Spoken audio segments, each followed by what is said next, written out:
Wake up, Belize. Another day is here. Wake up, Belize. Wake up, Belize. We gotta keep moving. Na na na na. Wake up, Belize. Wake up, Belize. Everybody gotta put their time in. Wake up, Belize. Wake up, Belize. Voice our opinion and place your calling. WB. Get up, make every day count. Don't waste it, people. Do your part, play your role, get where you need to. You can tune in for work or in your vehicle. If you got a problem, pick up the phone. Why wait? It's a time calling. It's a show with no matter even if you're at home. Just call in. WB.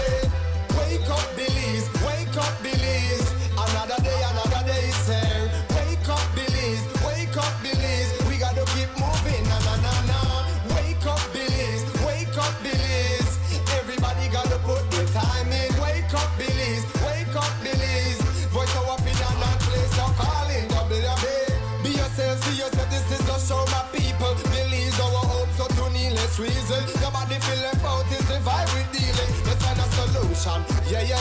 Love, respect, unselfishness and cooperation. That's how we need to build a strong nation. We are the people to make the changes. We are the changes. WB. And all the things that must be happen under God blue skies. And nothing that people get victimized. That's why together for better we got to unite. Belize, yeah. Wake up, Belize. Wake up, Belize. Another day is here. Wake up, Belize. Wake up, Belize. We gotta keep moving. Na na na na. Wake up, Belize. Wake up, Belize. Everybody gotta put their time in. Wake up, Belize. Wake up, Belize. Voice our opinion and place your calling. WB.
All right, welcome. This is WUB, Wake Up Belize Morning Vibes. It's a Thursday morning.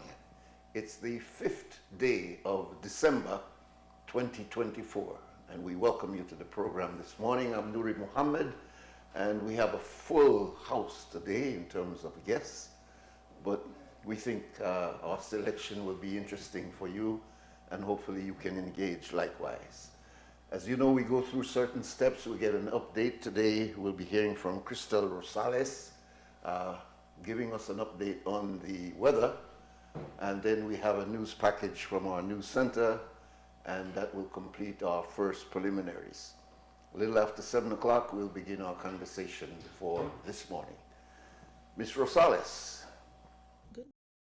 A fresh northeasterly airflow prevails. The 24-hour forecast.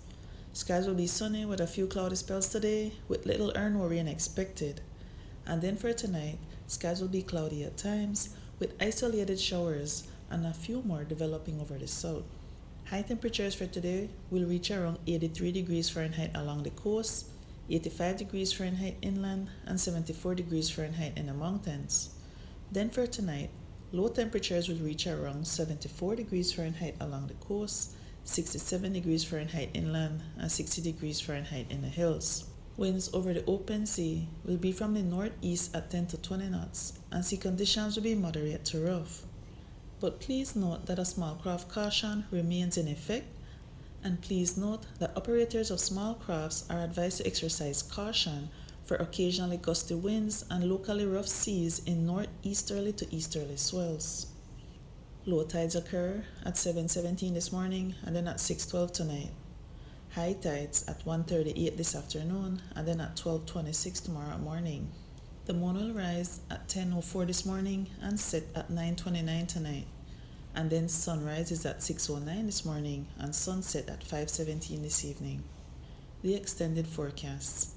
Skies will be cloudy at times with isolated showers developing on Friday, and then a few showers or isolated thunderstorms will occur mostly over coastal and southern areas on Friday night. And this has been this morning's weather report from the National Meteorological Service.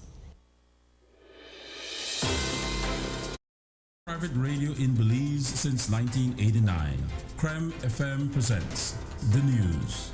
Informative, accurate, current information, local, regional, and international news, weather and sports. And now, the news.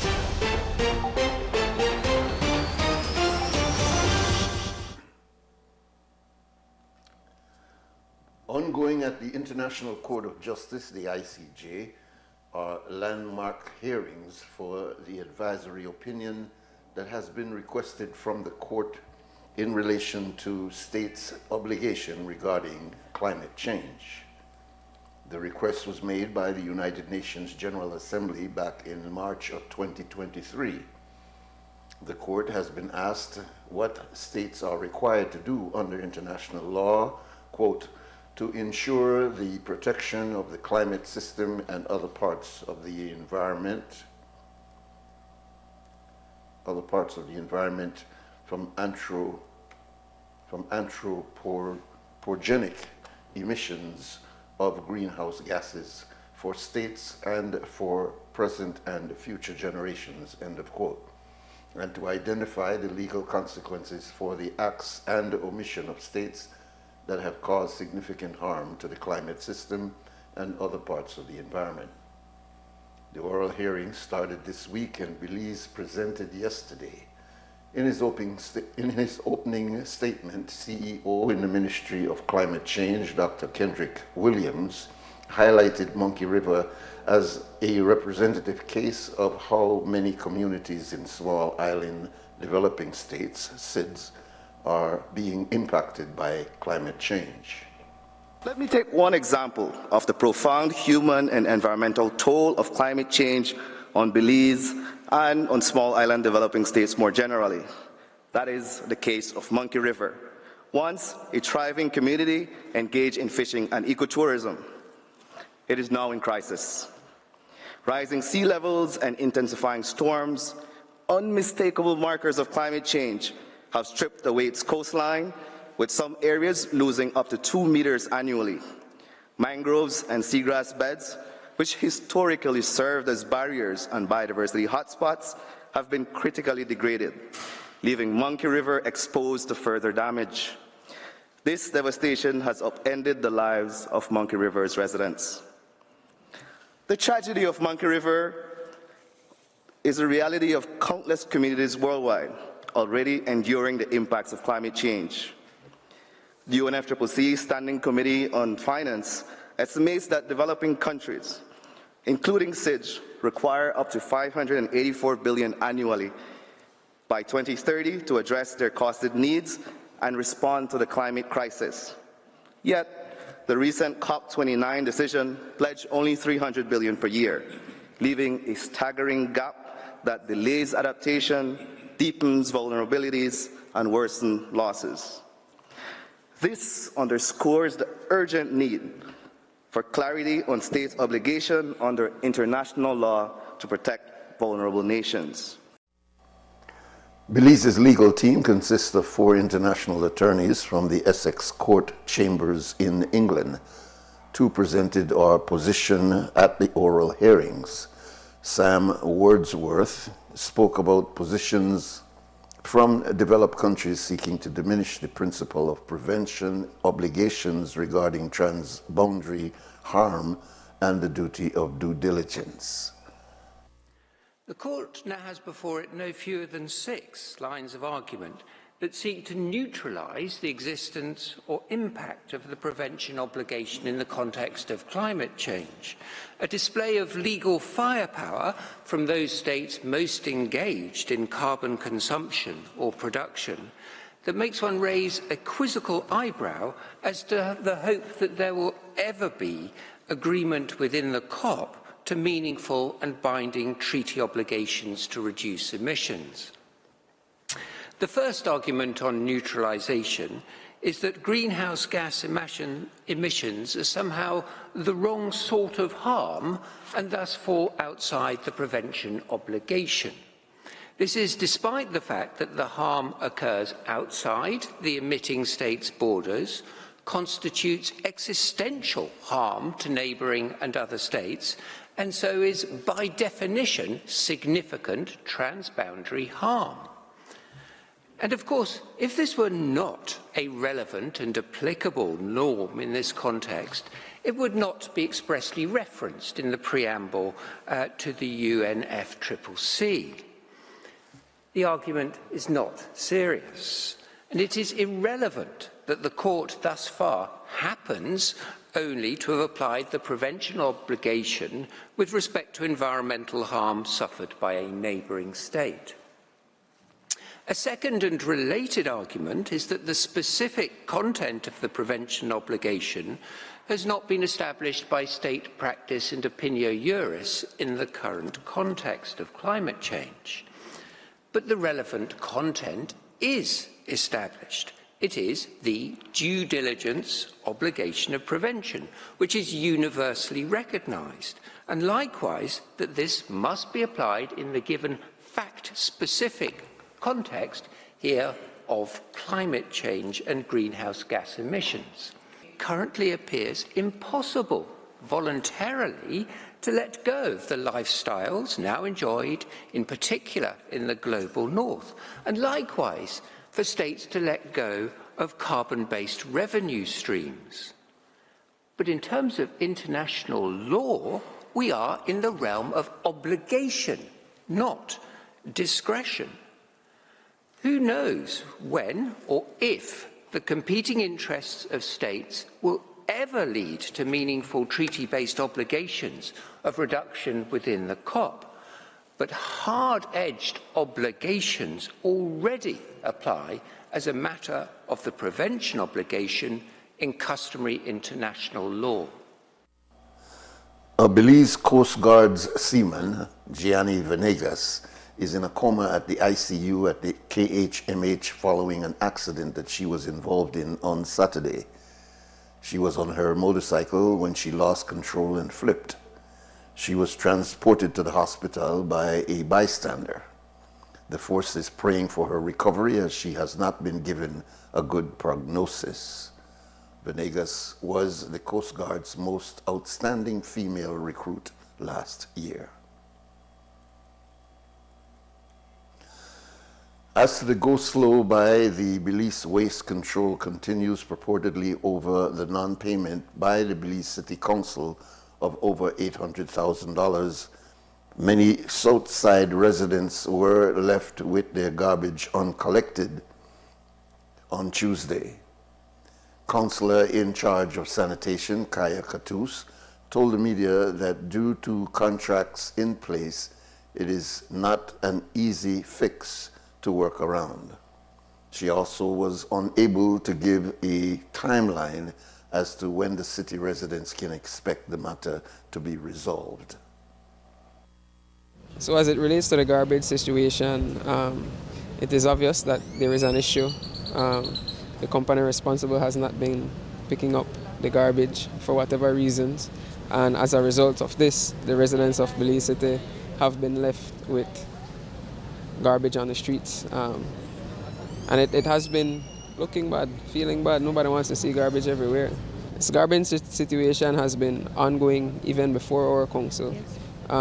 A David Fonseca administration, Zenaida Moya administration, Darrell Bradley administration, and now a Bernard Wagner administration.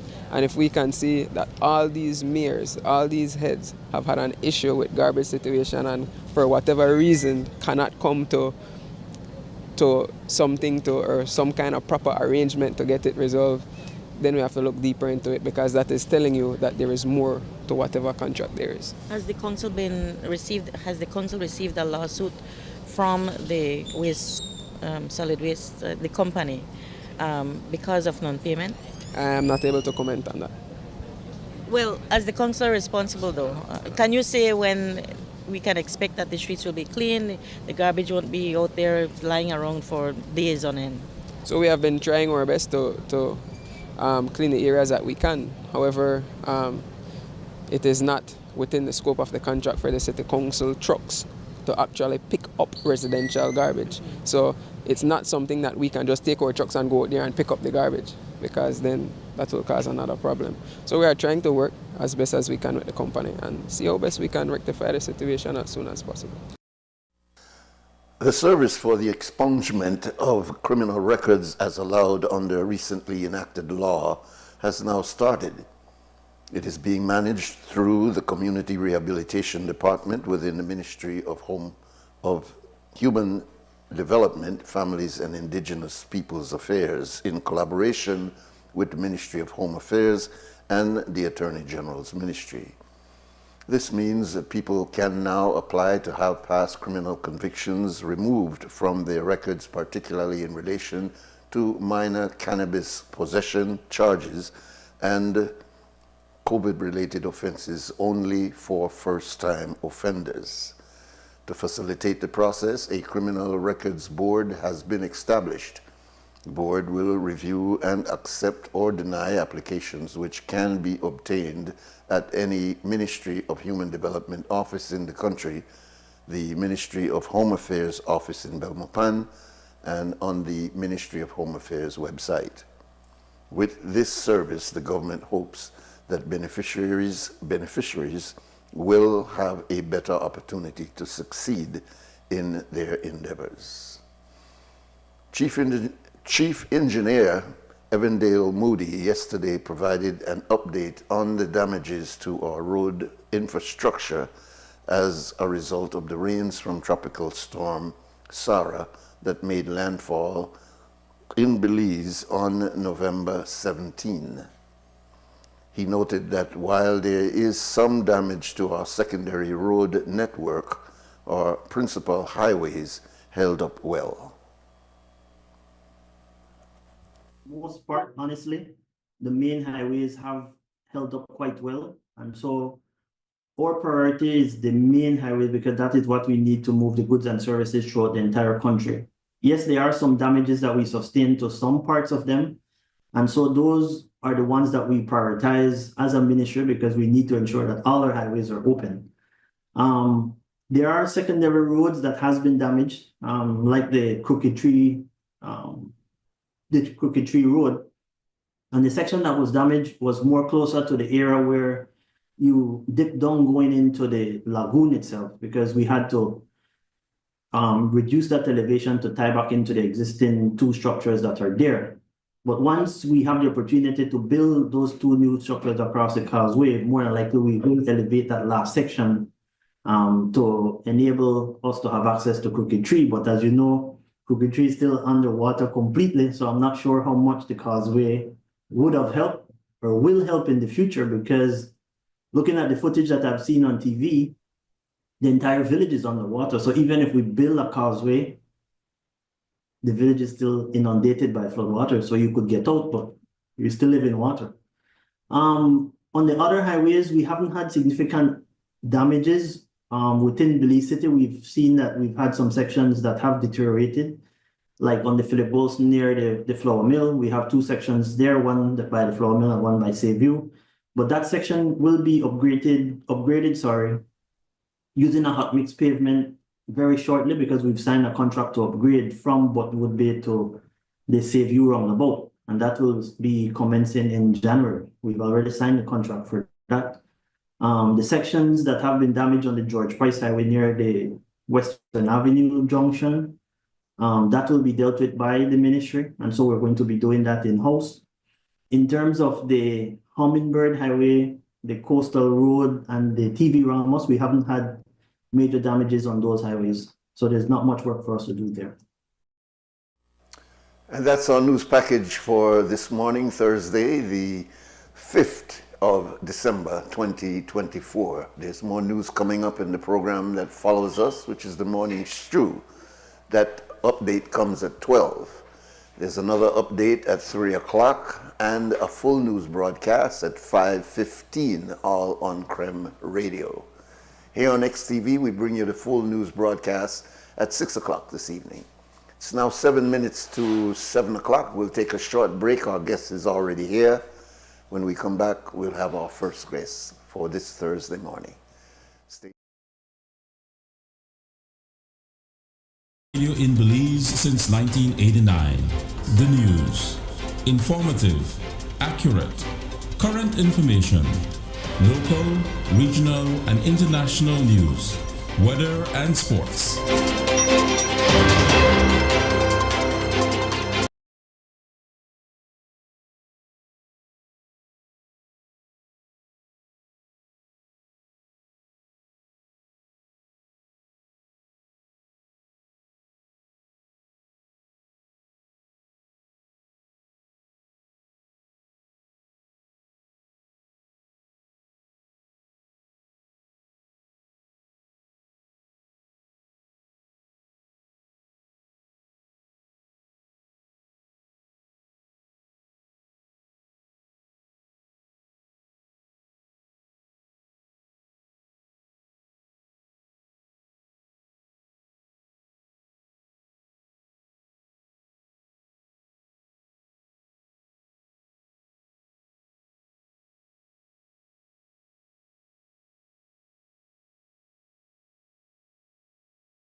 All right, welcome back. This is WUB, Wake Up Belize Morning Vibes on a Thursday morning, the 5th day of December 2024.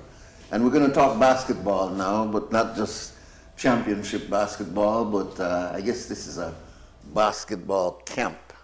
Mr. Arana has been with us before, Mr. Romil Arana. He is Pee Wee Basketball Invitational Tournament that he'll talk to us about today. And Brother Reese, the son of our brother Reese that used to be with us here at Creme Radio and XTV. He was a jazz man, but he was also an outstanding writer for the Mandala newspaper. His son Roscoe is the BEC coach, coaching in the basketball. Am I correct? BES? BES. All right, Belize Elementary, the school, elementary school, right? The coach. All right. I could see your father's face in your face. So welcome to you both, brothers. Good morning. Good morning. So let's talk.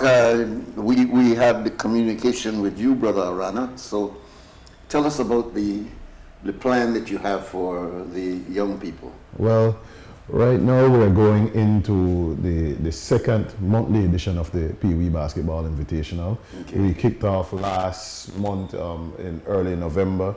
And the main idea for the competition is to get children under the age of 13 to participate in basketball activities. No? Okay.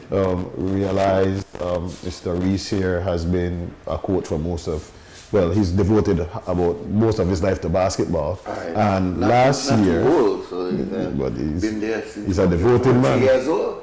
Yes. He looks like a very young man. So what happened is we all saw that the Belize basketball team went out and represented us internationally. Yes.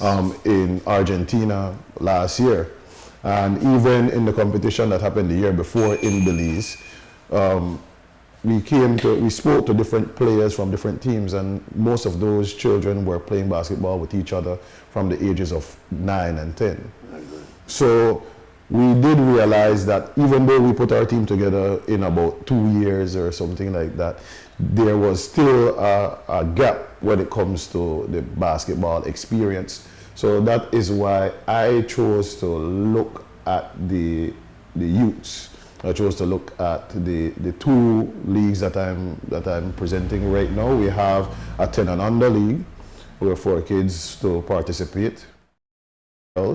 And then we had a 13 and under league that's going on right now. So it's two different age brackets. So we could separate kids by, children. I have to correct myself there. Mr. Reese always tells me about that. That American it's not a baby goat. Kids are good. It's not a baby goat. So I have to separate them in terms of the skill level and size, so that we could get all of the children to enjoy basketball, to try to understand basketball, and to try to get to know the game a little bit better under the coaches that we have involved in the competition, Mr. Reese being one of them. Yes. Well, Mr. Reese, there's an old saying that your father went before you, and he and I both love jazz, and he was excellent musician likewise. So he was not just a writer and a radio host, but he was also an extremely provocative provocative writer, you know. He held no punches, you know. Yes, sir. Anyway, God bless his soul. Tell us about your involvement. You were at Belize Elementary. Yes, sir. And you are their coach in basketball or general sports? Well, I'm a physical education teacher at Belize Elementary. All right, good. Teaching physical education now maybe for about 13, 14 years. Oh, good. Yeah. I've been a basketball coach from ever since my playing days. I used to play semi-pro basketball, and I saw a need for more players who just have a passion and a love for the game to get into coaching, and that's what really inspired me to become a coach. Myself, Darwin Puppy Leslie, Rupert Brown, we started the Belize Bank Bulldogs Club, which was, I think, the foundation of youth development. I know Pullo Lightburn had done camps before us, and it was one of the biggest development camps in the country. We would have youths from all over come to participate in that camp. It was fully You brought them into Belize City? Yeah, it was fully sponsored by the Belize Bank at the time. I think after about maybe 10 years, we started to like branch off on our own. But I've always had the passion for coaching education and just to better myself as a coach. So this is where I am today, working with all ages of youths in the community, girls and boys, just trying to instill good life skill qualities into them, because it's more than the sport of basketball. The sport of basketball is what we use to get them in. Once we get them in, then we start to analyze the child. Do they come from a single parent home? Do they come from a mother and father home? Are they doing good in school? What area do they come from? So we touch on a lot, and we just try to make them better children, better young athletes. So you use the basketball, the sport, as a means of child development. Yes, It's very good, very important, very important. And that's very important as well for me, just to piggyback on what Mr. Reese was saying, because we started out with basketball.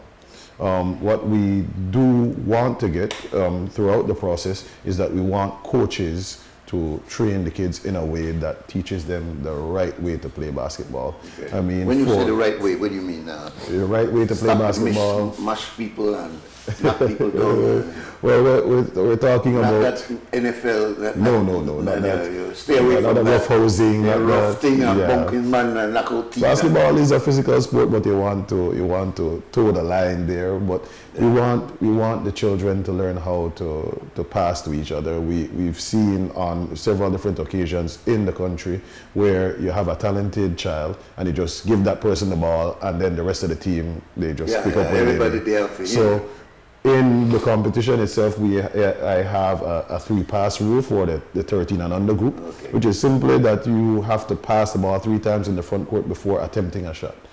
And that in and of itself, that's a good point. It has been a little bit of a challenge, but we're getting there in terms of the coaches putting that into the mind of the children. Also, I have a rotation rule where every child has to play. Everybody get a chance. Every child has to play. No, we don't want the children to come to the competition and leave without that new experience that they because parents are affected by that. Everybody they go there and they are there for their child, but their child was basically just wearing the uniform. It's difficult to gain support when and that happens on those senior teams too, by the way. It happens everywhere, but even in general, you're dealing with a young, impressionable mind. Of course. If you have a child sitting on the bench the entire game, they're going to be wondering, am I any good? Should I quit? And everything. And we don't want that type of thing. We want to encourage that everybody is active, everybody is taking part. And so you're taking part in the game, you're receiving passes within the game, so you get to feel and understand how everything works out from a basketball perspective. When you get to the latter stages and the focus is mainly about winning, then you might say, then coaches might decide to rotate the team how they want. But right now, I want the children to understand basketball the right way. I want them to experience the game. And it's for myself as the coordinator, it's not about wins and losses. Okay. It's about experience. Well, it's about development. Most coaches, especially in one day where they know the win, boy. If I will keep you on the bench, I'll keep you on the bench because I need my star out there to bring me a win. Well, I like the fact that basketball is competitive, of course. Yes, and we want to encourage competition, but at the same time, we want, if you could win the right way, it's better for everybody. So there's a right way to win, Coach? Yeah, there is a right way to win, and it's to win professionally. Don't taunt But I the mean, other if you're team. looking at one of these big games at the Civic, you know, where you got these very, very extremely competitive teams with a It's a different level now. That's a different so level what of I'm saying basketball. is that you're heading them towards that, or you heading them in another direction? Well, for youth basketball at the age of 12 and under, 13 and under, there are certain rules and guidelines, like what Rumel was talking about, participation. You have to make everybody play. Okay. It's more about the experience, more about fun. But at the same time, for us as coaches working with young children, we have to be open-minded to learning. Never stop learning. Like, you could never be too old or too young to learn. Learning never stops. Absolutely. So we as coaches have to be open-minded to take coaching education courses to better ourselves as coaches, because it's going to help us translate to the children that we come in contact with. How many coaches do you have, Roscoe, in your tournament? In our tournament right now, well, we started off with like how many teams? Remember, like 6 teams? We had like 6 under 13 teams and about 4. Yeah, 6 under 13 teams, and right now we have 3 under 10. And all of your coaches work together as a team under your leadership? Well, not necessarily. We're trying to get there. We're trying to get to that point, because what happened and what's been happening is that everybody, Coach Reese has been doing his training at Belize Elementary. I am involved with the MVP's developmental camp. We have been doing our thing at the Civic Center for the most part. We have Coach Handel Brackett, he's operating out of Crooked Tree. That man is dedicated. He's taking boats to come and train the kids in Belize City. You can't get as no well. way right now. We have Mr. Randy Usher from Orange Walk, who's been doing his thing with his team out in Orange Walk. And we have Mr. Moody from the ABS Hard Rock team. That's a team from my old neighborhood. I grew up on Raccoon Street. He's been working with the children over there. So everybody has been doing their things separately, and every coach has their own style, their own methods, but we want to get everybody to try to operate within FIBA basketball rules, because that's who we play under, and we want to get everybody to try to see the game a specific way. So that's why Roscoe was talking about there. This is the beginning. We've started this. For me, it's more of a pilot. What I want to get to, and How old is your effort? The effort in it just started actually. Oh, okay. In terms of the basketball camps and everything going on, Mr. Reese has been doing it for years. I know Mr. Brackett, Mr. Usher has been doing it for years. So your initiative is started when? It started in November. All right. It started in November. You're new. So I'm new in terms of the competition, but these gentlemen have been working with children for a long period of time. But like I said, we're trying to get it started. Okay. So from here, we want to include basketball camps where all the players would come and get training, and we want to try to work with the Basketball Federation, Belize Basketball Federation, to get international trainers in. We want to get international trainers for the coaches. For me, I started off with some seasoned player in Belize as one of my referees and an official referee. What I aim to do is that I want to get the young basketball player that may want to edge towards being a referee, for him to come to train himself through the competition. There's a lot of things that you can do, and for the children, spoke about it. It's about understanding what it takes. So we're looking at getting the children education. We want to get them to understand how to have self-control, that emotional intelligence could be a part of their training. We want to get them to understand what hard work is. We want to get them to understand different things. We have Mr. Usher, who has his team doing community service. They're cleaning the environment. So even things in terms of preserving the environment, in terms of understanding about climate change. All of these can be So incorporated. you want it a actually holistic using experience. basketball as a youth development or a human development Yes, process sir. here. That's what we're So looking you're at. only using this, but your objective is a better child, a Yes. more disciplined Overall, child. Yes, Right? overall. No, I noticed that you've got their Pee Wee Basketball International. Invitational. Invitational? All Yeah. right, invitational. All right. My awareness is the American use of Pee Wee in basketball and Pee Wee in baseball. Yes. Right? And the little league and all of that stuff. Yeah, that's for Are them. you connected internationally, or you I'm not just connected you just inter- take that in? I'm not connected internationally as yet.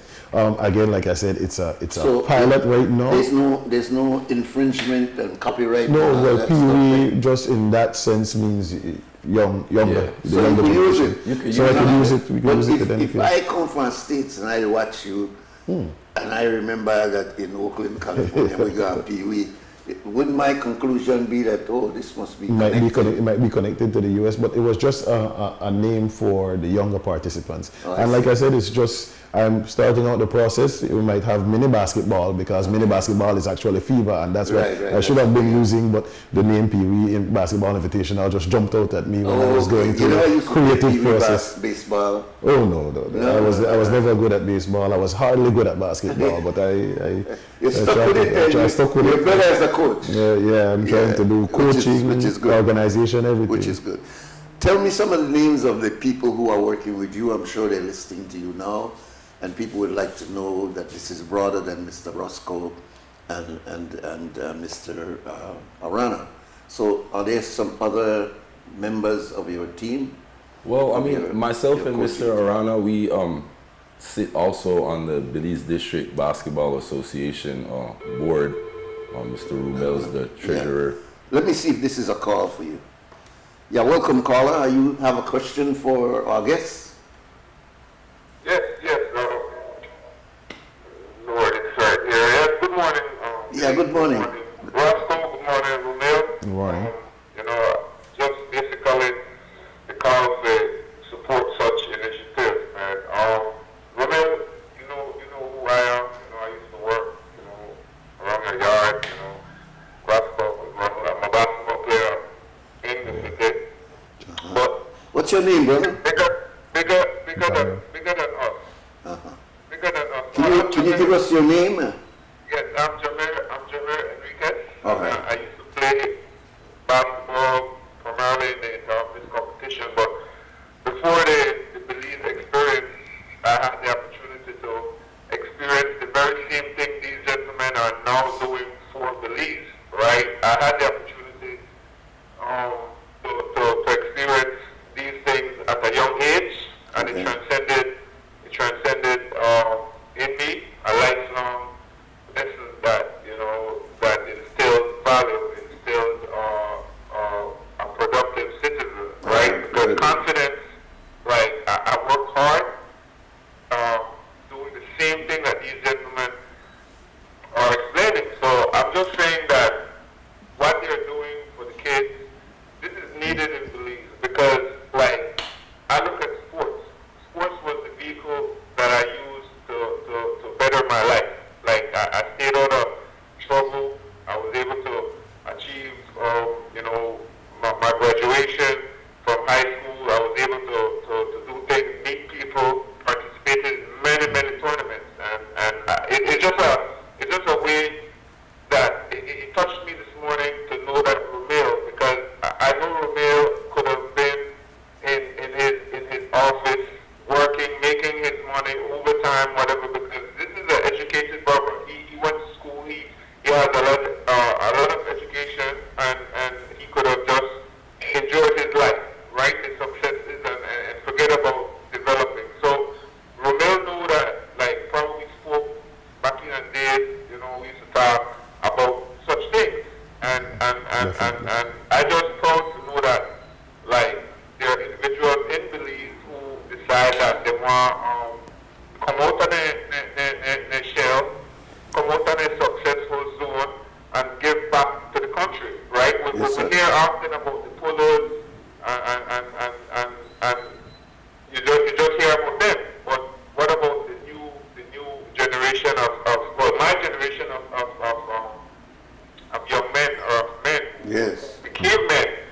and who did positive things, right? So I would have to big up Romeo, but of course Roscoe, you know, he's like a lifelong. All I know Roscoe as is a passionate basketball coach, right, and a basketball player as well. So I would big up Roscoe and from the camp, Poppy and the people who are active in basketball. No, All right. I just want to say Maybe we should have you up here as a guest, my brother. Okay? You got a lot. Go ahead. Make the point, bro. Yeah, you see, we have them in studio already. I'm glad that you're making your point, but make a last point, please. Yeah, the last point I want to actually make here is the fact that, all right, so as a nation, we're starting with these kids, right? We're starting with these kids. We need these kids to continue. We need to have programs that these kids can continue and accomplish, if not a basketball career, at least an academic accomplishment, right? So what we're looking for, and the discipline and basics and the fundamentals that basketball brings, you know, it would allow these kids to not only go to college. We have Douglas Langford with the Yale, Harvard scholarship. So this is the end goal, the end result, right? I'm not going to take away the time from these guys for us to explain. It's just something that touched me that I had to call in and say that this is the direction that the league needs to go. We need more people to come out rather than getting the opportunities. They go out, the government scholarships, they come back and they become like fat cats. We don't hear from them. They just enjoy the luxury and the benefits, but they don't give back to society. So they'll pick up themselves and Roscoe pick up himself. Thank you. That's my point. That's a great contribution, Brother Enriquez. Thank you very much. I was probably one of his first teammates when he migrated from the States. That was early 2000s. We were a part of the first Belize Bank Bulldogs team before Roscoe and Brown took it over. We had a junior team at that time, but as I could remember, we had one junior season and one senior season, I think, that played, and then after that there was nothing. So what we're trying to do here is trying to build something that lasts. I'm trying to build something that will last even after my name, after I have passed. I want an organization to be built that will serve generations of Belizeans. And you had started the conversation about people that we have to thank during the process. Well, I have to make sure that I mention some of the individuals that have contributed in terms of sponsorship. Sure, please. You have Bowen and Bowen, who has always been active within the sponsorship field, and we need them. They have been providing the beverages for the children and some snacks and all of that. So I'd like to say thank you to Bowen and Bowen. We have Mr. Arthur Usher there at the hub. Mr. Usher has provided the hub at a significant discount from what he usually does, and I appreciate it, because financing the venture alone sometimes is an issue. But you got a good man with Mr. Usher. Mr. Usher, he's fully, completely supporting young people and everything. And he runs a good program there at the hub for everybody who doesn't know about it. That's my brother, man. Yes, man. And we have also for this competition, we have Digi and Digi Wallet. They have they have devoted themselves to contribute some funds to the process as well. And during the entire day, you could make purchases of the different snacks and all of that. These things you could get pay your entrance fee through Digi Wallet. You know, so we have a couple of individuals coming on, and for the sponsors that I'm in conversation with, please continue the conversation. We want to make it a monthly event from year round so that we could engage the children. Unfortunately, we only have a couple females right now, but we want to get more females involved as well. We want to push the initiative and make the initiative bigger than it already is. Like the last tournament ended on a buzzer beater from one of the very talented individuals from the Conquering Lions. They won in the U13 division, so it was very exciting. So we ask you all to come out to support. Support your children, support if you are, and I do have to recognize that we had big names in basketball coming out last time. We have Mr. Clancy Lopez, Coupe, came out to show his support. We had Devin Daly coming out to show his support, and we just come out and motivate the children, have them want to work harder to be like you all. They are NEBL players. Yeah. And just show them that basketball could help them in all facets of life. Mr. Roscoe, Reese will give you the last word. Oh, I just want to thank all the parents, thank the community for all the support over the years, thank the business community, my brother Rumel, our association, and just everybody that's doing positive things in the community. Yeah. Because we always see the negative light shared, and we need to make it more positive. Absolutely. You know, especially for our younger children, we want them to engage in positive recreation that's building better lives so that they could just be better citizens in life, you know. All right, well, thank you very much, Roscoe Reese and Brother Rumail Arana, who I get from the last caller that you're a businessman or Oh, well, my business is Arana Consultancies. I do financial and economic consulting. But like I said, this has been my make passion. money then. Well, I would think so a little bit. We are leading towards I help people to manage their money. I help small businesses. I help individuals as well. All right, very good, very good. Let me get a number from you that those who are listening would want to connect with you. That's that number?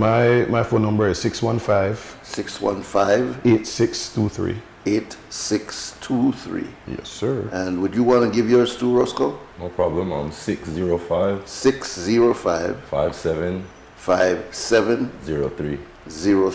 All right. Is Sports Council giving you the kind of vacative? Well, we haven't engaged the Sports Council as yet. Maybe but you that's should. part of the plan. Maybe you should. We're trying.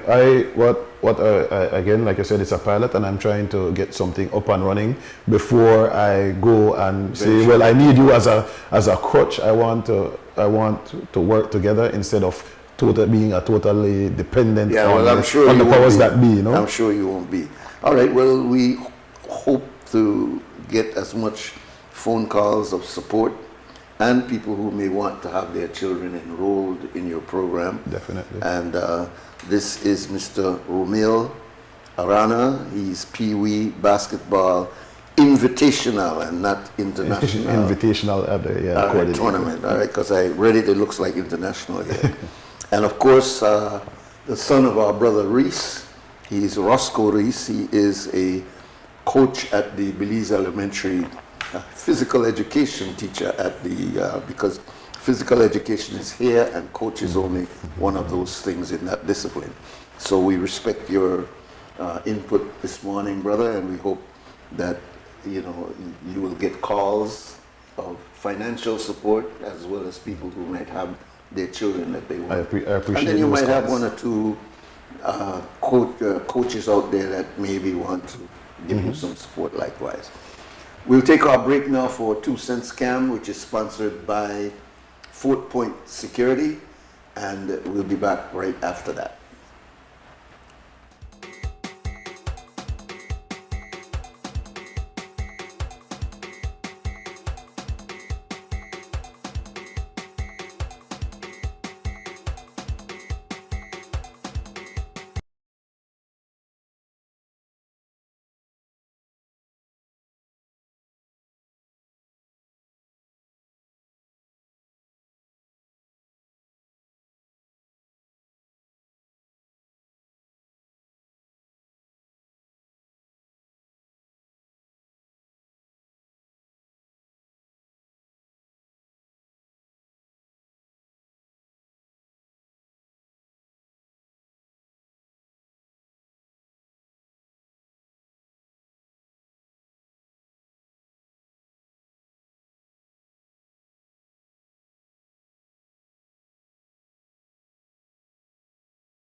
right, welcome back. This is WUB, Wake Up Belize Morning Vibes, and we do expect another guest coming in a little later, but our phone lines are now open at 280-5848, and you're welcome to call and to express yourself. I want to send a shout out to our sister, Miss Kuna, who never misses WUB and loyal and dedicated listener and someone loved so much by her dedication, and we appreciate your commitment, Sister Kuna, and we look forward to seeing you again soon. Our number here is 280-5848, and you're welcome to call in and to be a part of our conversation this morning. We wanted to highlight something that I've been looking at, the Trump administration putting its cabinet together. Some characters that the media apparently is really coming down hard on his decision with almost all of his cabinet appointees. Of course, many of these appointments have to go to the Senate of the United States in order to be approved.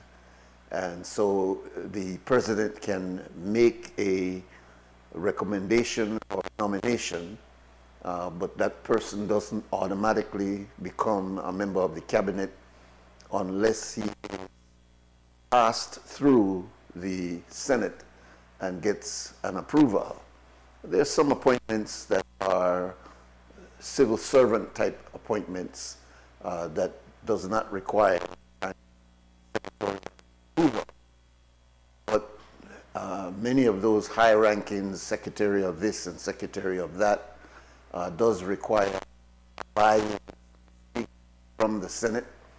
And many times, as you've seen over here, Senate can check a nominee, which means that the president has to go back and find someone else to fill that.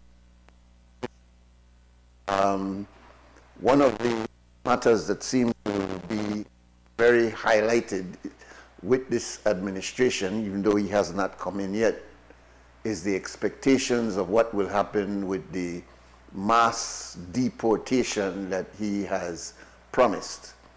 And the persons that he has put in charge of that are persons who were working in his first administration on the agenda item of getting rid of persons who are in the illegally. And as we had Attorney Williams, Sister Williams, with us a couple of weeks ago, pointing out that there's no need for Belizeans who may be in the States undocumented to have great fear that they will be picked up by and deported instantly. She points out that there is a long process that you have to go through the deportation process, which is not simply picking you up, putting you on a bus, and taking you to the border and putting you across the border. But it is much more entailed than that.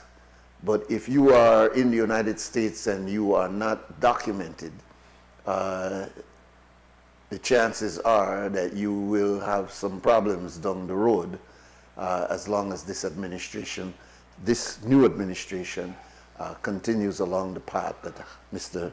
Trump has promised. The next big thing, of course, is abortion.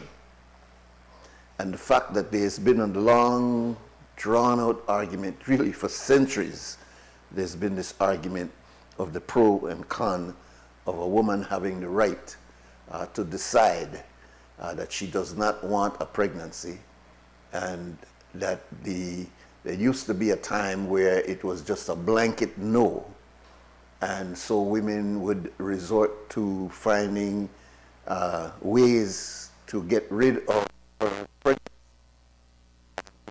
Many times it involves very dangerous and very damaging to a woman when she attempts to do this without the proper.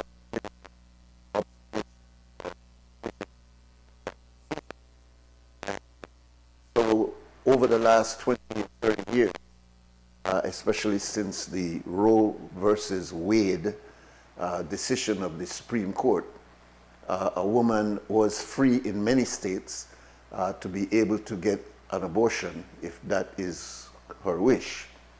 But there's been a pushback on that primarily from the religious sector, and it's across the board, whether they are Muslims, Christians, Jews, all are against this idea of abortion as a choice, that a woman can decide that you don't want a baby and therefore she has a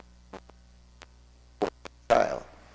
There's been a pushback on that, and Mr. Trump has promised that he will make more restrictions to the right of a woman to decide if she wants to continue with her pregnancy. And so that's one of the big debates. Another one of the big debates that is on the horizon is what is called gender-affirming care. That is individuals who believe that they were born in the wrong body and believe that the gender that they were assigned at birth, a male or a female, that they believe that they are a male in a female body or a female in a male body. And while this has been a long, drawn-out argument, it has become very acute now because of the fact that certain states, like for example, the state of Tennessee, has made it an overall ban. So you cannot do gender-affirming care in a state like Tennessee. Welcome, caller. Welcome, caller. Yes, assalamu alaikum. Yes, sir. Imam Nuri Muhammad. Wa alaikum assalam, sir. This is Adam Mo Ramadan. I don't call long time. Been a long time. To get a chance again. The reason is because my telephone wasn't working anymore. I see. And because I'm not employed, I didn't have the chance to call, but I praises be to Allah, I get a telephone by somebody and know I can call back again. All right, good. Welcome. So I just quickly want to say in regards to the topic, I heard that in the state of Texas, I just say this, I hope many women are listening that living in the U.S. In the state of Texas, they have a law which is called the law of Moses, and to me that's the solution to avoid abortion.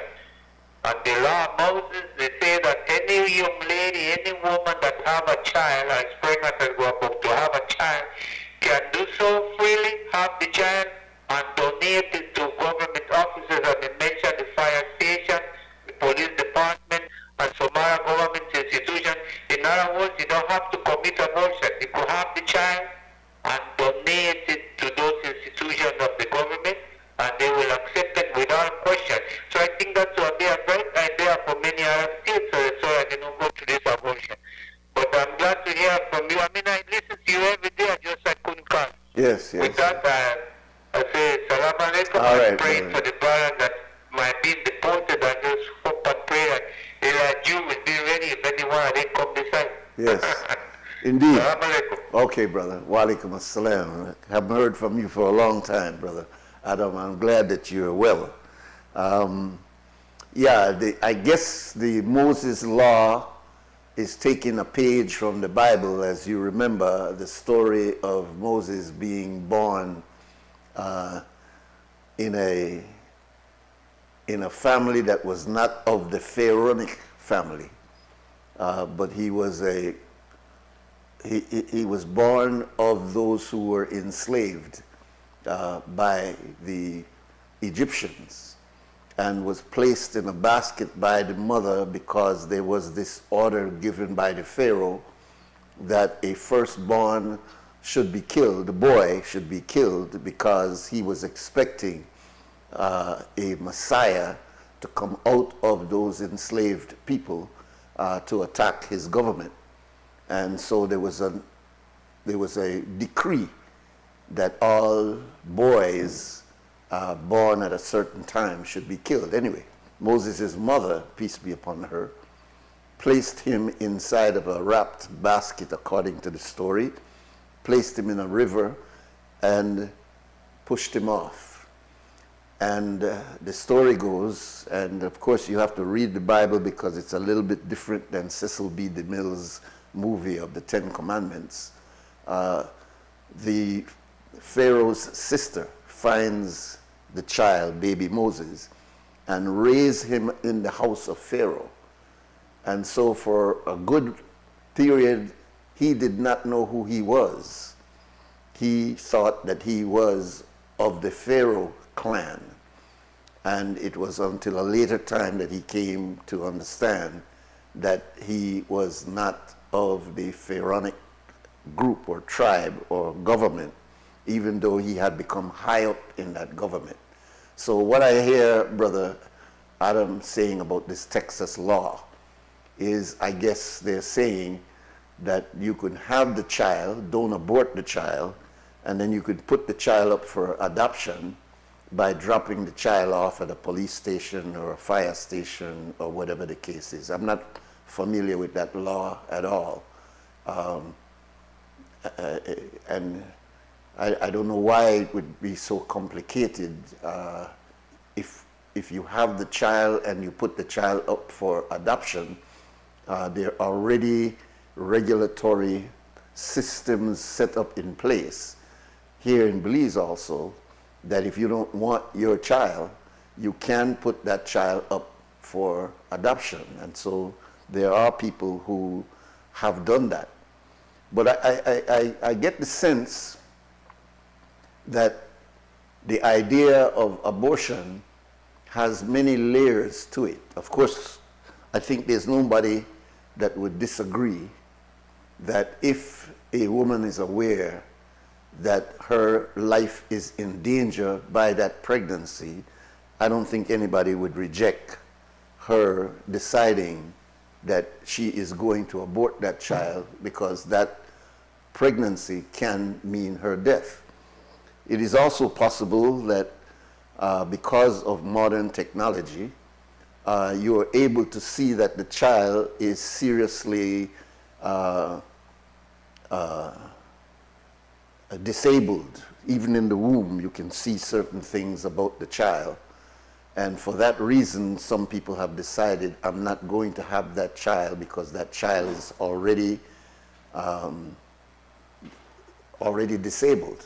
And so, you know, I don't want, the woman is saying, I don't want that child and I want to reserve the right to abort that child. But then there is also the aspect of, I'm too young to have one baby, or I have this baby as a result of incest. That's another one of the reasons why it's allowed in certain states, because the child is in fact incestuous, meaning it's coming from a brother, a cousin, a father, a grandfather, etc. And so that is also one of the provisions. But then there are those who decide that, guess what, this body is mine. And so I have decided, no matter what part of this pregnancy, that I don't want that child. And so there are some states that have said that, and this is what the Roe versus Wade was about, this body belongs to you and you should be the first one to decide if you want to keep that child or if you don't want to keep that child. And as I said, abortion is an old, ancient dilemma in society. There are some societies where the state will abort your child. There are certain societies where you're limited in having an amount of children based on population control, etc., etc. There was a time in China, I don't know if that law still exists, that you could only have 2 children because of their population control laws. And so anyone who has a pregnancy beyond the 2, the child was aborted. And the state provided the opportunity for that woman to abort her child. But then it was also noticed, and this goes way back to ancient time, and there's a history of this in Islamic history, that among the Arabs of years ago, they saw a son as being an asset to the family, because the son, strong, can provide, can be one of those who are working to take care of the responsibilities and the chores that that family must deal with. If you remember, some people are in an environment where they have cows to deal with, cattle to deal with, cows and cattle, the same thing. They have sheep and other animals to deal with. And so to have a boy was to have an asset, but to have a girl was to have a dependent. And so it was accepted in that society that people would in fact bury the daughter. And so you would see people with this small child, baby girl, I mean, just came out of the womb of the mother, and the society accepted that the father of that family would take the child and bury the child. And they buried the child because to have females was dependent, would turn into an additional dependent on that family, whereas to have a boy child, that boy will grow up to be an asset, including to take care of the parents when the parents get old. And so it became a custom for these people in their ignorance to bury their girl children to avoid this idea of having a child that would be a dependent on them. The Quran, which is the scripture of the Muslims, completely condemns the idea of abortion, condemns the idea of abortion not only in the burying of the daughter, but in any form at all, because you didn't bring that person into the world, you didn't cause that person to come into birth. That is something that comes from a much higher power. We say God Almighty is the one that causes the pregnancy. And so in a case like that, the rule in Islam is that abortion is completely forbidden. But if you go into other religious communities, particularly the Catholic does not allow abortion under any circumstance at all. I'm not sure if it allows it if it's incest. I'm not sure if it allows abortion if the child, if the mother's life is jeopardized by the full-term pregnancy. But in the Catholic faith, that is a strong principle as to why many Catholics supported not Trump because of the personality of Trump, but Trump because he's riding the wave of that anti-abortion. And so many religious people who may have disagreed with other aspects of Mr. Trump's administration have decided that they're going to get behind Trump because of this anti-abortion position that he is taking, as well as the gender issue. It has been advanced in Europe for many, many years, but over the last 15 or 20 years in the United States, there's been this argument of men who say that they are born with the wrong body, and that in fact they don't identify with their birth gender, but rather they have a different perception of who they are and what they're all about. And so this has become advanced to the point now where it's not just cross-dressing, it's not just a man that thinks of himself as a woman and therefore begins to put on women's apparel, dress like a woman, what they call cross-dressing, but it's gone far beyond that now, where there are actual surgical operations and certain treatments that are given to children in some states as young as 14 years old, being allowed to take this medication that over a period of time begins to block what they call puberty. And so, you know, the breast doesn't develop, and the other aspects of the gender does not manifest itself because of these chemicals. Welcome, caller. Good morning, Nuri. Good morning. I want to make a point on this topic I caught you discussing because I've been listening. Yes, ma'am. Yes, ancient societies kill their birth children. For example, among the Greeks, they placed the girl children on the side of their population on the mountainside for the land to eat. Because biologically, you're going to end up producing more females than males, a society generally, right? Yes. But, and that happened in virtually every ancient society.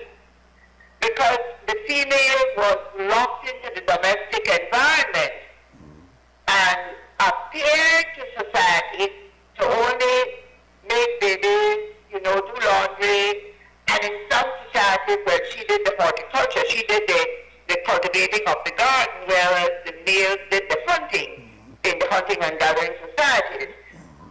But only this modern society has sought to say, to justify the killing of the baby before it exits the uterus by claiming it is not a human being. This is the only time in history that I don't know any other time in history. When those societies did what they did, they knew what they were doing. They understood it was a girl child that had exited the womb, and they needed to exercise population control, and so they did that.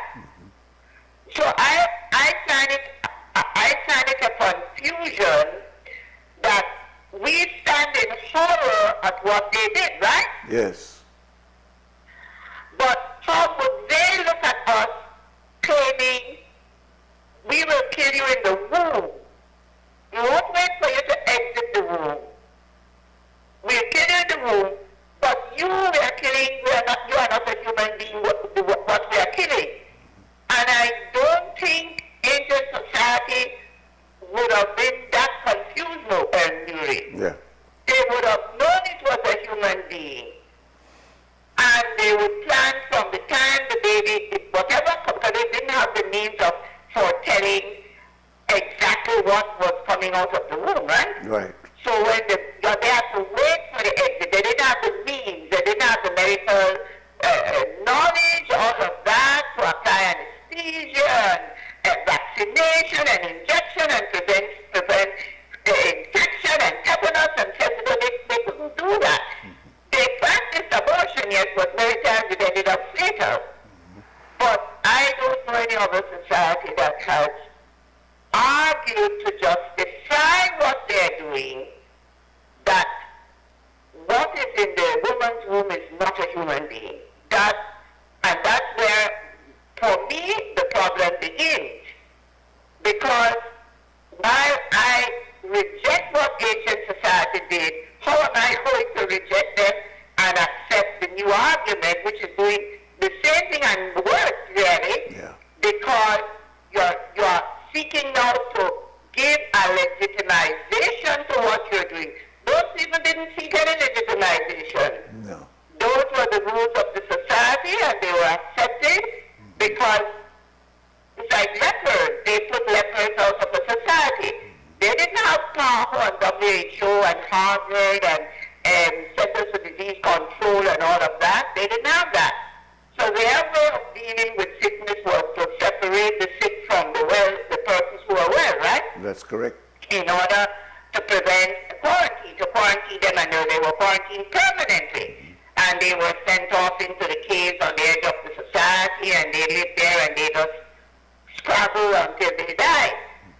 And we look at that and say, oh gosh, how terrible they were, but they were surviving according to what was offered to them by that age and that time. We have a different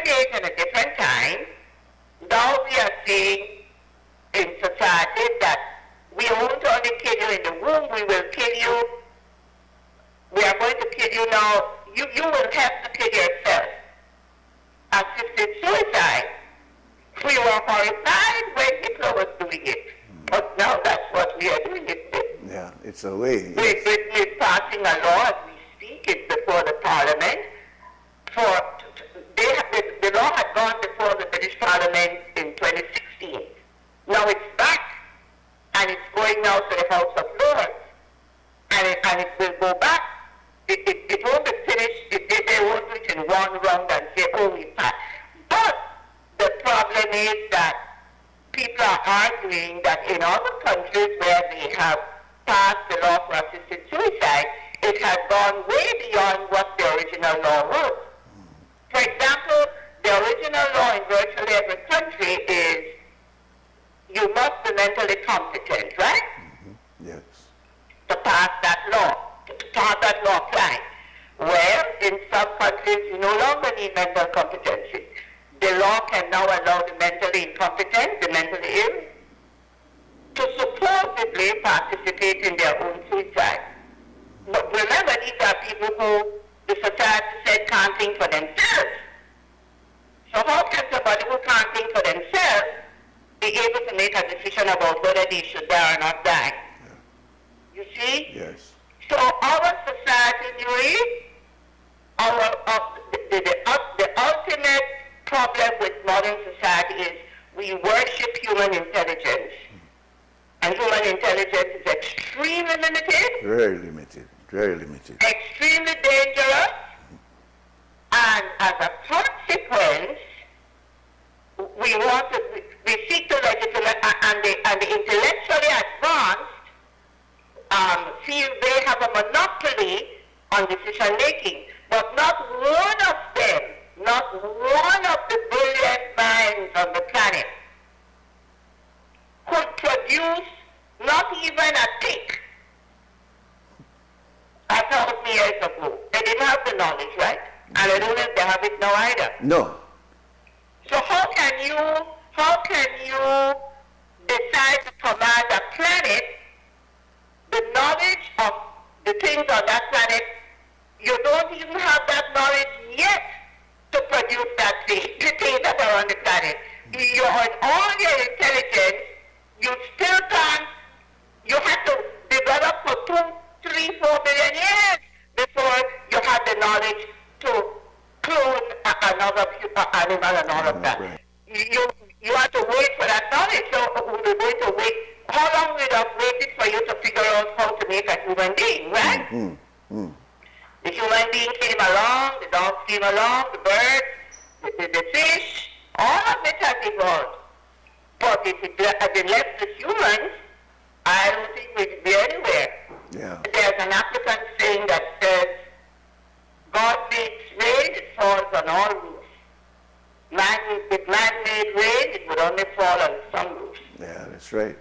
And that's profound. It's profound in the scope and the capacity of the human mind for understanding what it needs to do. But I think that it's the worship of the human intelligence that is at the heart of all our problems. Bye-bye. Thank you very much, sister. All right, we'll take our break, and I do believe our next guest is already in studio.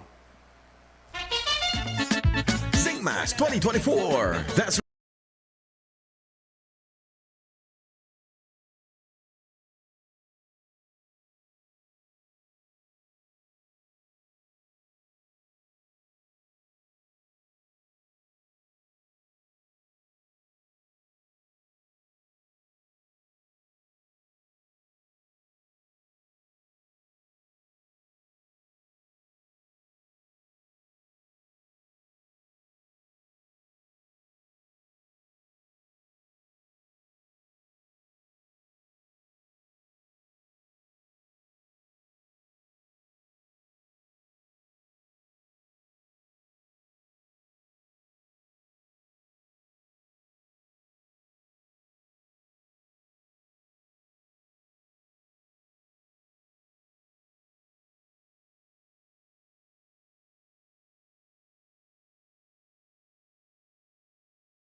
right, welcome back. This is WUB, Wake Up Belize Morning Vibes, and we have in studio now the Honorable Ombudsman of Belize, the Honorable Gilbert Suazo, retired major in the Belize Defense Force, but has also been mayor of Dangriga. He's also been the Port Commissioner. yeah, it was Port Commissioner, not Commander. I was about to say Commander. Port Commissioner, and of course this latest hat that he's wearing, it's a very important position. He's been here before to talk about it, but there are a few areas that we didn't cover in the last conversation that we had with him. So welcome, Ombudsman. Big Dinafi Nuri, a pleasant good morning, my brother. Yes. And a pleasant good morning, Husum Balisna, Big Dinafi Husum Balisna, pleasant good morning, Belize, and certainly the world. Yes, yes. We wanted you to come to discuss two things. One is the major move that has happened. The Ombudsman's office is no longer in Belize City, it's now in Belmopan. We want to talk about that. And then we want to take just a few minutes, because we don't have time to go into the depth of it, but a report that you have done on the SOE, state of emergency, and your comments in that regard. But let's start with the move to this office. The office has been moved to Belmopan. Yes, the main headquarters is now in Belmopan. Okay. And I believe that it is a strategic move which had to have happened. Certainly from the day I walked into the office, I was sort of caught aback, basically. I could imagine. Anybody who goes into that area there, not sure if they're going into a cemetery, a morgue, and certainly you can't be old to walk up these stairs. Well, and those are some of the challenges that were obvious. Some serious safety concerns, serious security concerns, and certainly accessibility as it relates to the elderly, people who are disabled, perhaps people, pregnant women. So there were several concerns as it relates to getting direct access to the office of the Ombudsman. But wouldn't you say that moving it out of Belize City, which I don't even have to question, I'm sure that Belize City is where you get the largest percentage of your concerns, people questioning the system. Well, you talk about accessibility. Aren't you moving the office further away from people having access to it? Well, change is always a difficult thing to accept. Yeah, but beyond change, Ombudsman, you're talking now but allow me, miles away. But allow me, Brother Nuri. Okay. It is a fact, what you mentioned, that about 70% of the complaints that we're receiving over the years is from Belize City. But let us look at the reality. The Office of the Ombudsman of Belize, that is what it is the Officeman of Belize. Right. Getting the majority of complaints from Belize City does not necessarily, is not necessarily stating that Punta Gorda, for example, does not have challenges in relation to maladministration, abuse, or anything of that sort. Clearly. There is no test to indicate that people from Corozal who have also reported does not perhaps get the same access to the office of the Ombudsman. So being in Belize City, yes, is certainly indicating perhaps that is one of the reasons why we are getting most of the complaints. And a large percent of the population also is in Belize City. Now, moving the headquarters to Belmopan does not necessarily shut off at all. That is not saying that in any way or form, because we are locating a sub-office to be in Belize City, being conscious of the fact that we have a large population here. So you will have an office still remaining here in Belize City? Yes, right, yes, okay. yes. But, by the way, why not expand that? And of course your ministry, Attorney General, need to look at a sub-office in each one of these other areas. But we'll be getting there. Okay. Remember that this is in my view, a strategic move. We are not in any way or form trying to deny access to anyone. I believe that what we are doing is making accessibility and the connectivity of the Office of the Ombudsman to everyone, because we are serving all the people of Belize. Yes. So that is the way to look at it from my perspective and from the perspective of several people who have also spoken to. Well, let us not forget that currently we are also on the road to establish a National Human Rights Institute. That National Human Rights Institute there'll be a intense consultative process that we'll go through. We'll have to also be doing a general legislative review of the Act, because the Act does not give us any perhaps legal mandate to look at human rights issues as it should be. So is that going to be in your office, or is that going to be a separate office? That will be established in the office of the Ombudsman. So you will be responsible for human rights issues across the board? Across the board, yes. So what will that do? That will also enable us to have offices in different areas. I cannot say how that will be, whether it will be like an eastern zone, a western zone, a southern zone, or a northern zone. But we will look at all the issues. We will consult with everyone, including every organization, to be able to establish an office that will be realistic and objective to serve Belize in terms of human rights issue, and also continue to serve the areas of the maladministration issues, the abuse issues, and the injustice issues. So the office will certainly be expanded. So coverage will certainly be more accessible to all the people of Belize, one way or the other, whether technologically or a physical office will be established. In terms of percentage, what is the major area of complaints that people bring to your office? At one time it was police, but what is it now? Well, there are a myriad of complaints. There are different issues as it relates to the pension and gratuity issues. We have seen where there was a spike of those complaints, because obviously the intent of the procedure and the law is for you to be able to get your pension the very day you attain the age of 55, since that is the retirement age. There are some procedural issues as it relates to the administration within the respective ministries that is indicating that there are some issues that need to be realigned.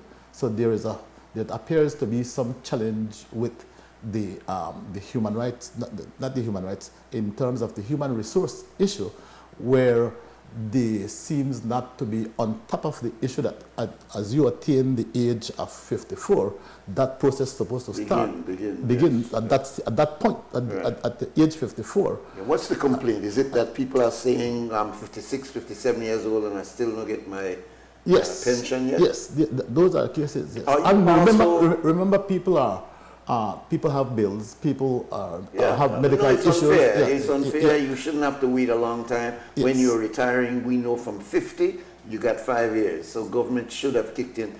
But looking at the fact that you have these concerns and these complaints, it also sounds as though it's close to a concern that the BNTU has been putting to the government in terms of salaries for teachers. Are you familiar with that concern? That I have heard of it, but came up, I think, just last week and said that they still are not making progress with that with the Ministry of Education.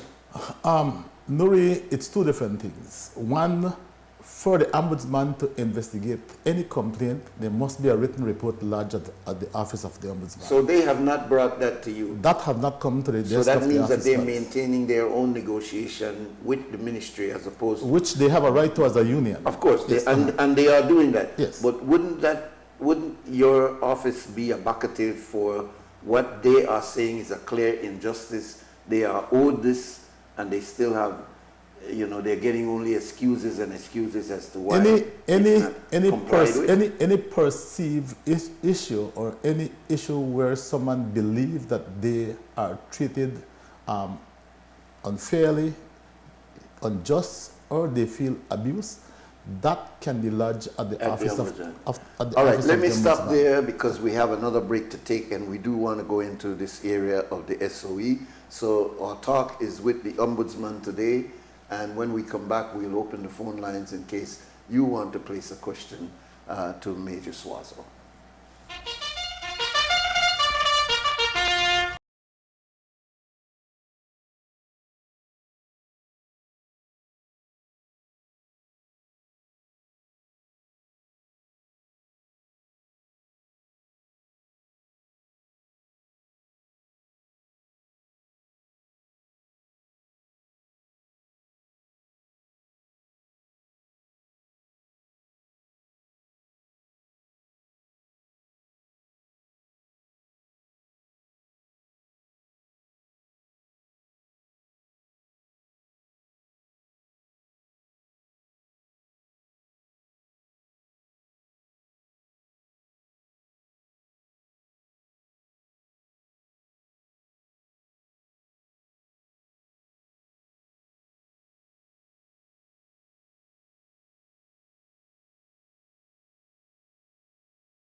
All right, our telephone number here for the Ombudsman is 280-5848, 280-5848.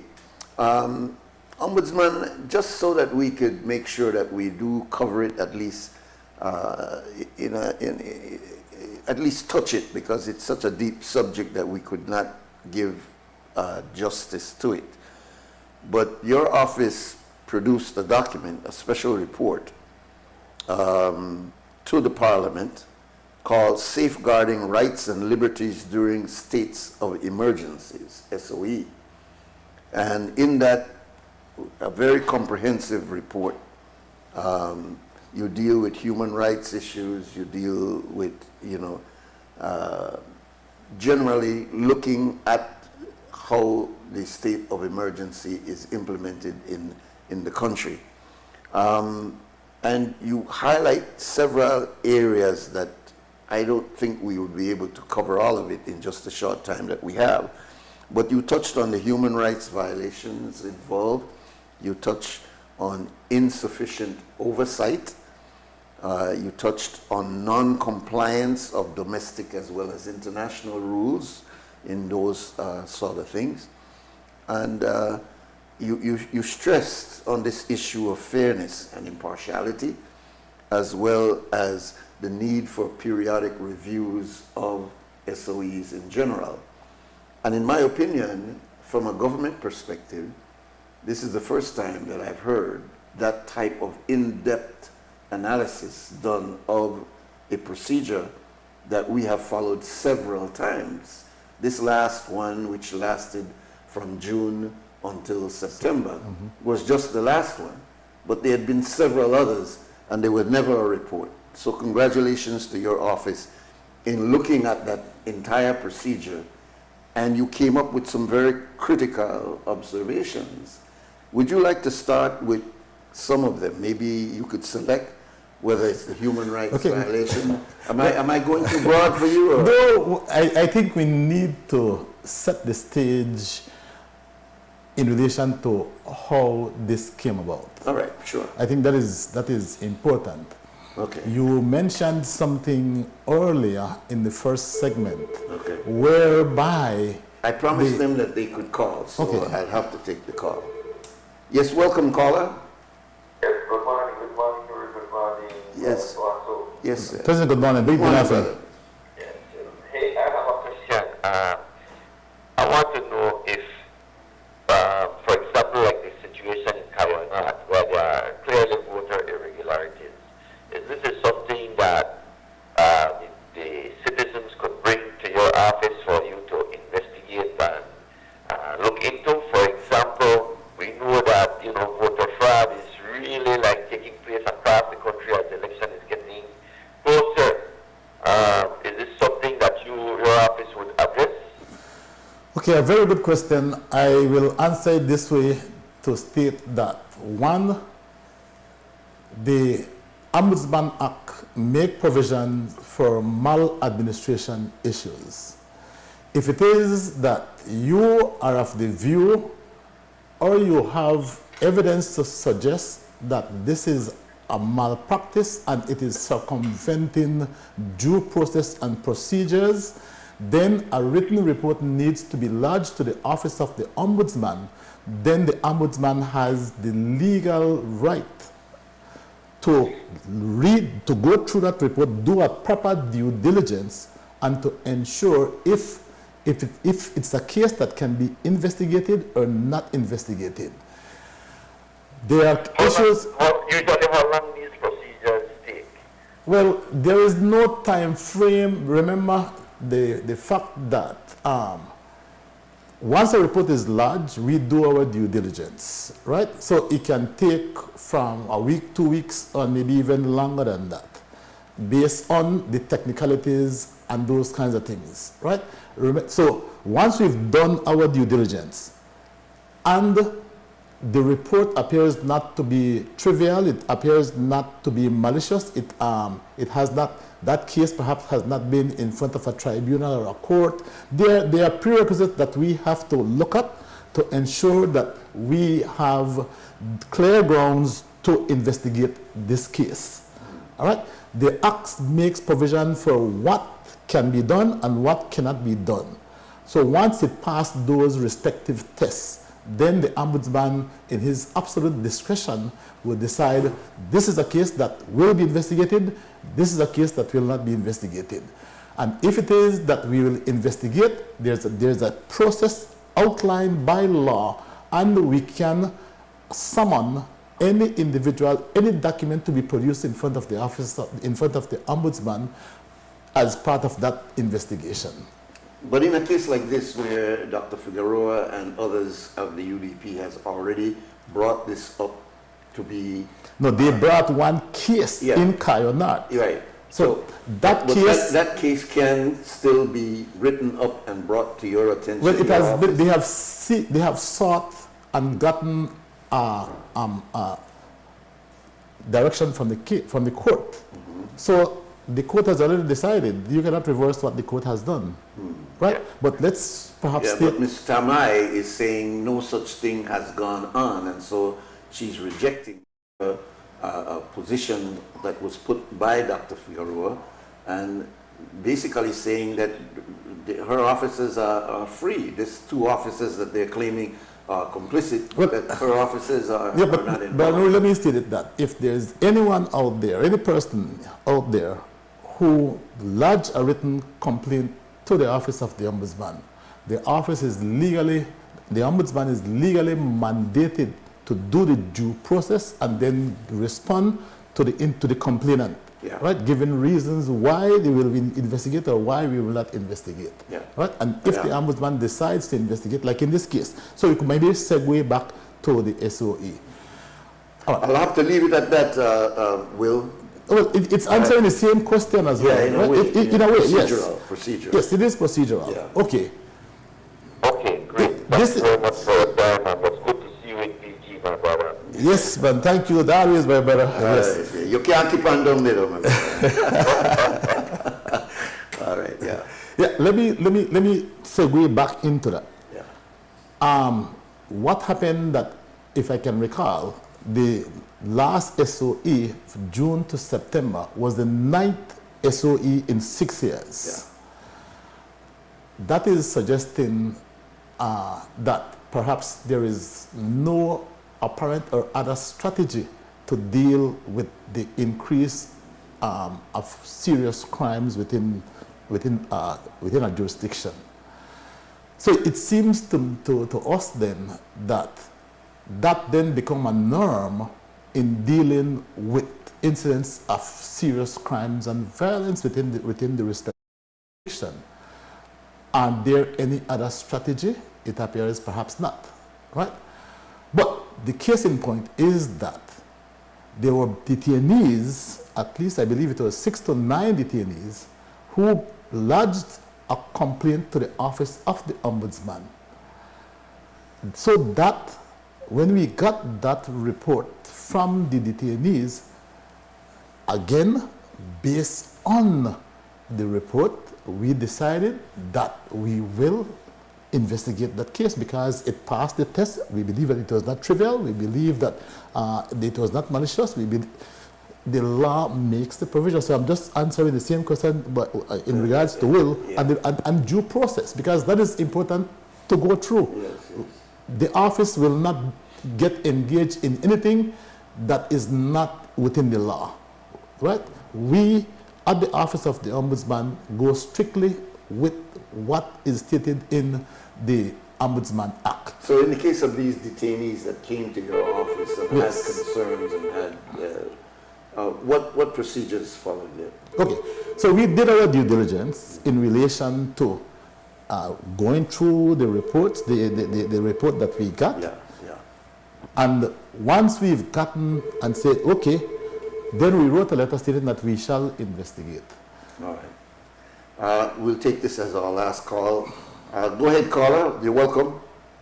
But Nuri. Yes, sir. Make it short, good brother. Morning. Make good it. Morning. Ombudsman, good morning. Just 2 quick points then. Yeah. Sir, it is interesting to hear you saying that the major complaints to your office is from public officers, retired public officers, in terms of the paying of their gratuity and pension. It is a major concern in this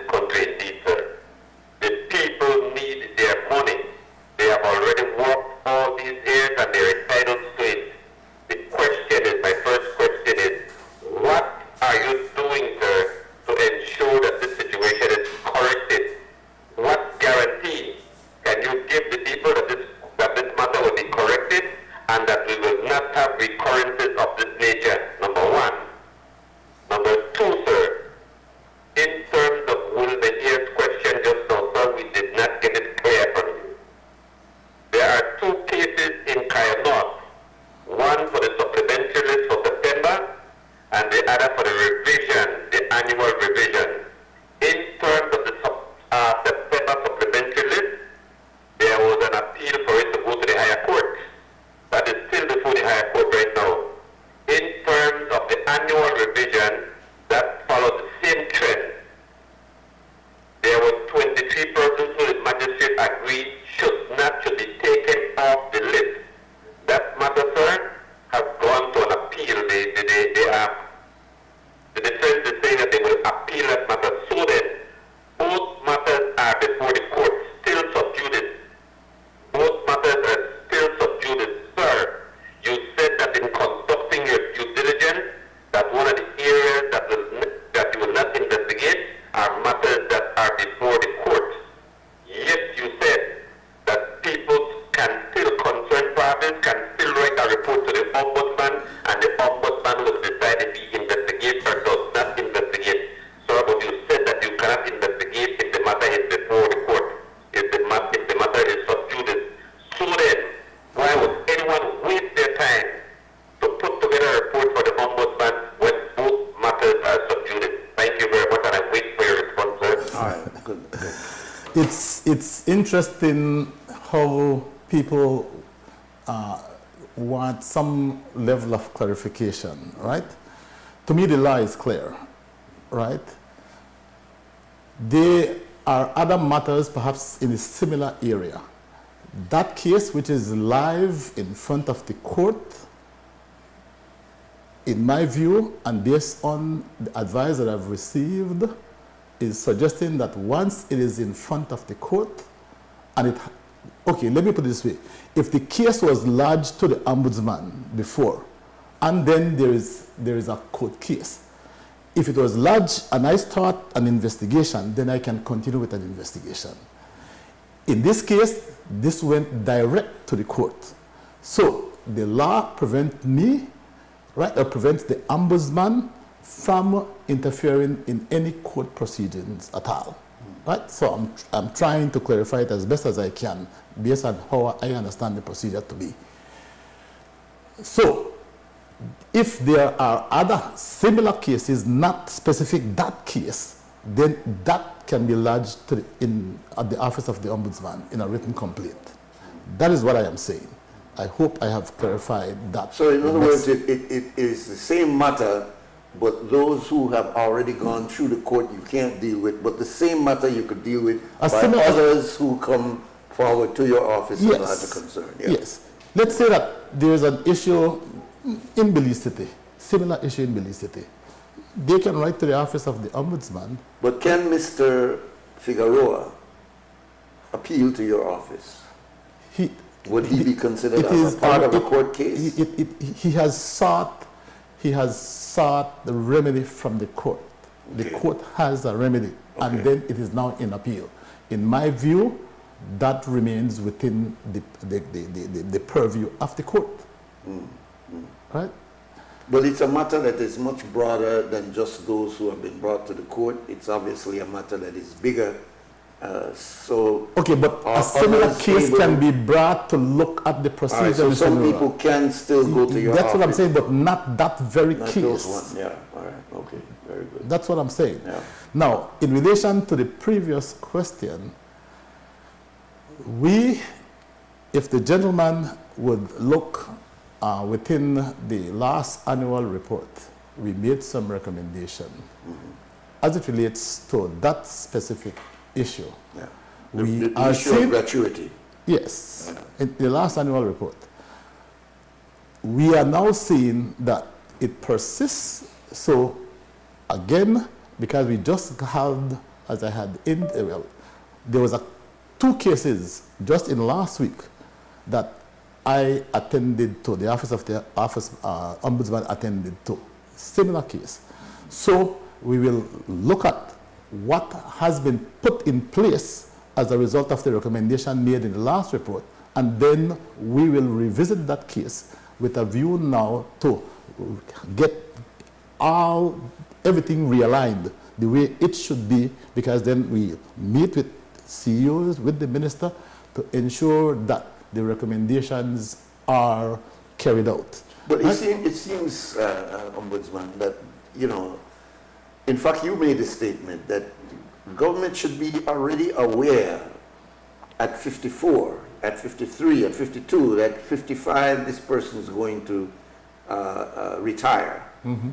And why is it after 55 they still have to wait this indefinite period before they get what is due to them, when it is already known and written in the law that your period of service goes up to 55? Why should a person then at 57, 58 still have not gotten the gratuity that they are due? Well, it is something that, again, we have to go and reinvestigate and make.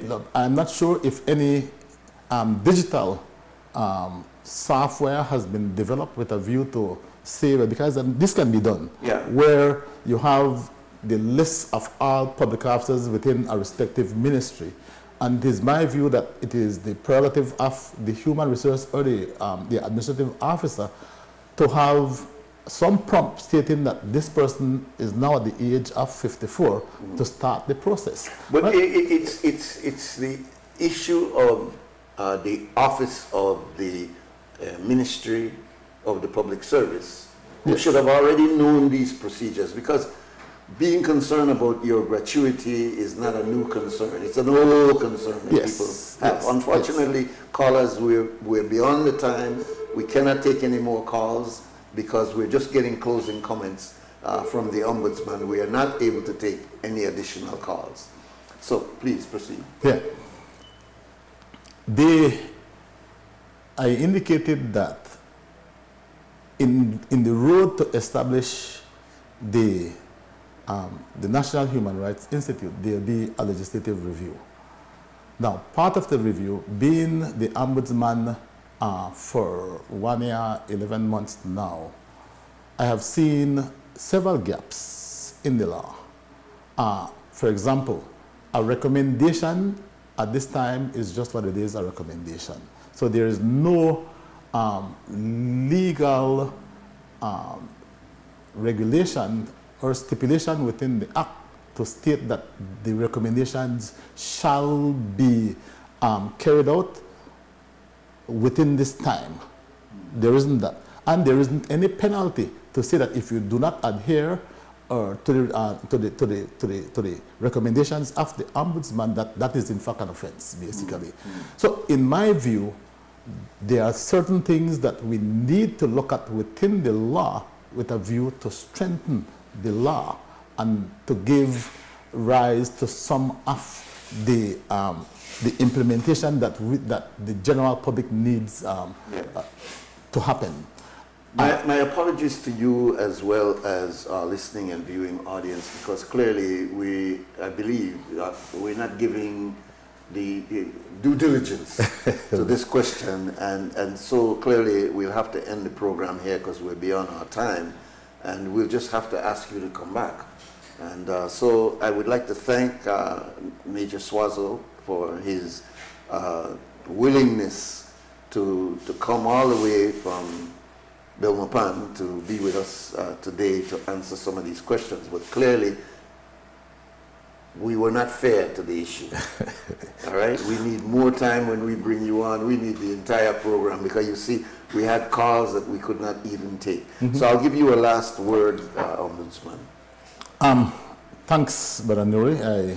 Honorable Seremi, I certainly must express my gratitude to CREM to open and to have me on board with a view to give highlights about the office of the Ombudsman. I'm always willing to share, to educate as it relates to the specific roles and responsibilities of the Ombudsman, and I make myself available whenever that opportunity comes. I just want to mention that there is clear legal procedures outlined in the Act as to what and how an investigation is to be conducted. That cannot be circumvented in any way or form. We will continue to abide by the law, and we will not be afraid to ensure that we do our due diligence and to carry out an investigation to the very end. We will do what needs to be done legally to ensure fairness, to ensure justice, to ensure that the rights of every Belizean within the confines of the Ombudsman Act shall be done. So good governance, fairness, transparency is what we are about, and that is what we shall do. Ombudsman, I appreciate your being here. You're a very open, very transparent person. That is your personality, and we very much respect that. We recognize that you need to come back. We have not even touched the SOE the way we wanted to, and this whole idea of human rights, but we'll ask you to decide if you will be able to come back. But in the meantime, let's take our final break and come back and close off. Mass 2024.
thank you very much for being with us today, the 5th day of December 2024. We'll be back here tomorrow, God willing, inshallah. We hope that you will join us. I have asked, well, let me not announce ahead of time. We'll be here tomorrow, and we hope that you will join us. Thank the Ombudsman for his presence today, and also thank Mr. Arana and Mr. Reese for coming in and talking about basketball earlier today.